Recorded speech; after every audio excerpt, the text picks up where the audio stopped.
What's up guys, it's the DIY Dummy. And today we're gonna be flashing Gamma OS Lite to the GameMT E6 Max, a handheld that kind of sucked. Let's get into it. I wanna throw out a little disclaimer. Anytime that you flash, mod, or alter your device, you're doing it at your own risk. At any time, one mistake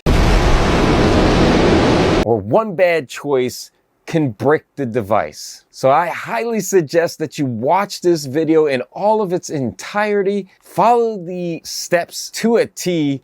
They're very simple steps. And also remember, it's not this dummy's fault if you brick your device, because honestly, I myself risked bricking this device. Before we can flash Gamma OS to the E6 Max, there are some files and software that we have to gather. All links are in the description. We need to head over to the GitHub Gamma OS page and gather the Gamma OS Lite files. These files are broken up into 8 separate zip files and you need all 8. Now download 7-zip if you don't already have it and unzip the files into one folder.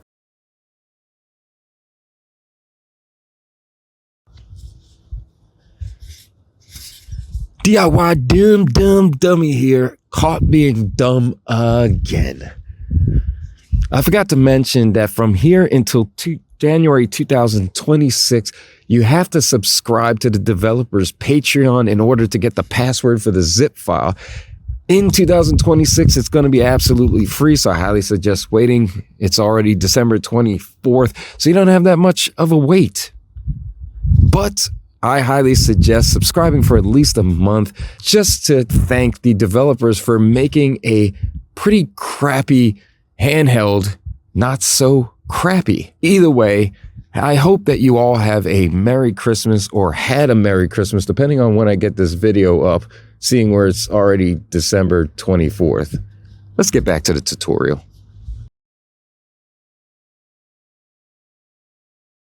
After the files are unzipped into the folder, you want to head into that folder, locate and install Phoenix Suite, the USB drivers, and ADB fastboot.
Now on the GameMT E6 Max, you want to go to Settings, About Phone, scroll down until you find Build Number and tap it 7 times. 1, 2, 3, 4, 5, 6, and a 7. Now you're in developer mode. In the settings, you want to scroll until you see Developer Options, find USB debugging and OEM unlocking and check them on. Well, I'm pretty sure, I know that the developer mode is already enabled on the E6 Max because the developers of the GameMT E6 Max shipped it in that condition with the serial console enabled, which is what was slowing the console down and why we need to do this in the first place. Now on to unlocking the bootloader, and I must stress you do not want to skip this step because you most definitely will brick your system. Connect the GameMT E6 Max to your PC via a USB cable and then open a command prompt within the ADB fastboot folder.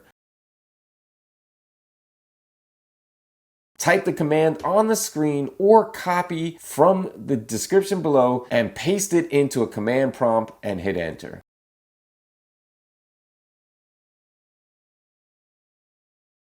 Now the directions on the GitHub state, once it reboots back into stock Android, move on to the next step. However, the E6 Max does reboot. It reboots into a black screen with the Android tipped over and the control panel open.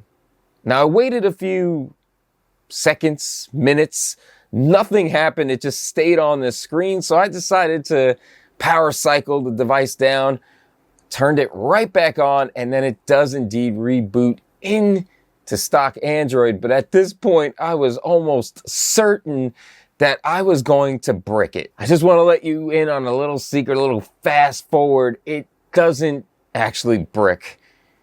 This does end up working out in the end. Last step, and the step that we're all excited for, and that is finally flashing Gamma OS Lite to the GameMT E6 Max. Locate the Phoenix suite on your computer and launch it. Within the program, you want to find the firmware tab.